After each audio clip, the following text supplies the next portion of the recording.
Assalamualaikum warahmatullahi wabarakatuh. Saya Asif Febriani NIM 2402006 dari program studi agroteknologi di Institut Teknologi Perkebunan Pelalawan Indonesia. Video kali ini saya akan memperlihatkan laporan praktikum daun yang diampu oleh Ibu Samyati MPD PhD. Kata pengantar, daun merupakan salah satu bagian penting dari tanaman karena memiliki klorofil, yaitu proses pembentukan tanaman. Ratnasari, 2008.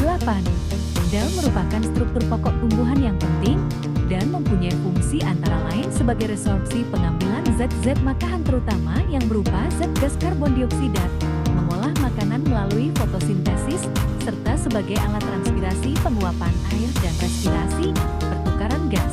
Rosanti, 2014. Tujuan praktikum: menjelaskan struktur morfologi dan anatomi daun secara umum, menjelaskan struktur daun lengkap dan tidak lengkap, menjelaskan sifat-sifat penting yang terdapat pada daun, menjelaskan bentuk-bentuk daun, menjelaskan perbedaan daun tunggal dan daun majemuk, menjelaskan filotaksis daun, menjelaskan organ-organ yang merupakan hasil modifikasi dari daun.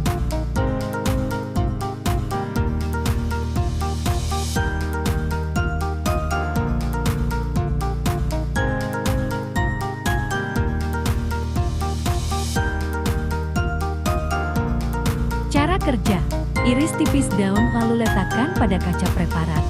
Setelah itu teteskan air menggunakan pipet tetes lalu tutup dengan kaca preparat. Amati dengan mikroskop.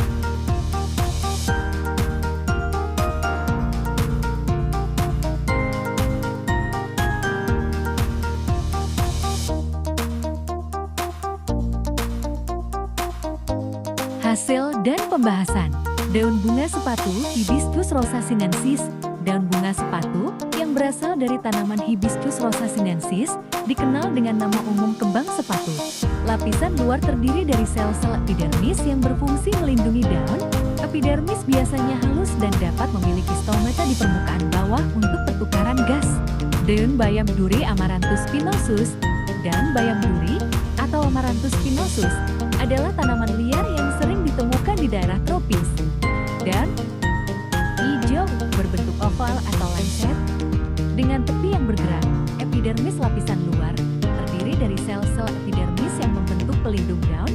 Epidermis biasanya memiliki stomata di permukaan bawah untuk pertukaran gas. Daun serai Cymbopogon citratus. Daun serai atau yang dikenal sebagai daun lemongrass Cymbopogon citratus adalah tanaman herbal yang sering digunakan dalam masakan, terutama di Asia Tenggara. Lapisan epidermis: terdapat lapisan epidermis yang melindungi daun, biasanya dengan stomata yang terletak di sisi bawah untuk mengatur penguapan. Daun akasia Acacia. Daun akasia, khususnya dari jenis tanaman Acacia, merupakan daun yang berasal dari pohon akasia yang dikenal dengan bentuknya yang khasnya. Lapisan luar terdiri dari sel-sel epidermis yang melindungi daun, biasanya memiliki stomata di bagian bawah untuk mengatur pertukaran gas dan penguapan. Daun batang nangka Artocarpus heterophyllus. Daun batang nangka yang berasal dari pohon nangka Artocarpus heterophyllus memiliki karakteristik yang khas dan sering digunakan dalam berbagai keperluan. Epidermis.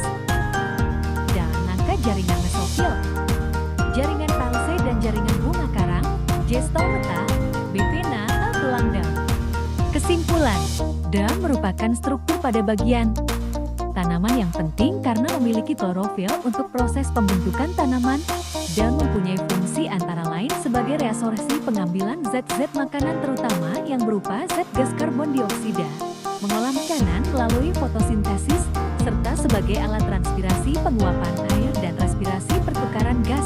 Daun juga memiliki bentuk yang bermacam-macam seperti menyirip, menjari, melengkung, dan masih banyak yang lainnya. Dan juga daun memiliki berbagai macam bentuk modifikasi dan mempunyai alat-alat tambahan yang bervariasi.